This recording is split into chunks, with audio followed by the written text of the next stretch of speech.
मौत के मराहिल रूह निकलते वक्त इंसान पर क्या गुजरती है।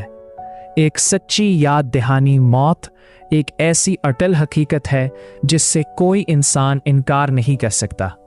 हर जी रूह को एक दिन इस दुनिया से रुखसत होना है, मगर इसके बावजूद हम दुनिया में ऐसे जीते हैं जैसे हमें कभी मरना ही नहीं। माल, ख्वाहिशात और मसरूफियात हमें इस कदर उलझा देती है कि हम मौत को भला बैठते हैं। हालांकि कुरान और हदीस में मौत के मराहिल को वाज़ेह तौर पर बयान किया गया है ताकि इंसान गफलत से निकल आए। मौत का पहला मरहला यौमुल मौत कहलाता है। ये वो दिन होता है जो इंसान की तकदीर में पहले ही लिख दिया जाता है।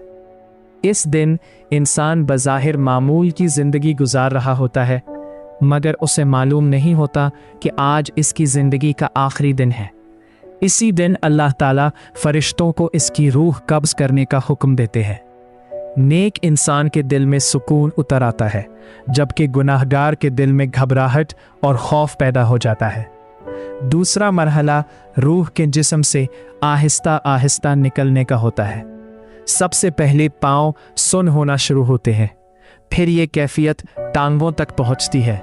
शदीद कमज़ोरी तारी हो जाती है, मगर इंसान इसे बीमारी समझता है, हालांकि रूह निकलने का अमल शुरू हो चुका होता है। फिर रूह हलक के नीचे आकर रुक जाती है। इस वक्त दुनिया की कोई तदबीर काम नहीं आती।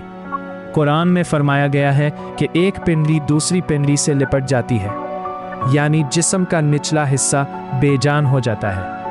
आखिरकार रूह हलक तक पहुंचती है, पर्दे हटा दिए जाते हैं और इंसान अपनी पूरी ज़िंदगी को एक लम्हे में देख लेता है।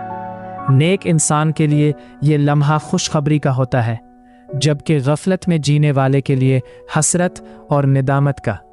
आखिरकार रूह जिस्म से जुदा हो जाती है और इंसान इस दुनिया से रुखसत हो जाता है। साथ सिर्फ इसके ऐमान जाते हैं। यही मौत एक सच्ची याद दहानी है।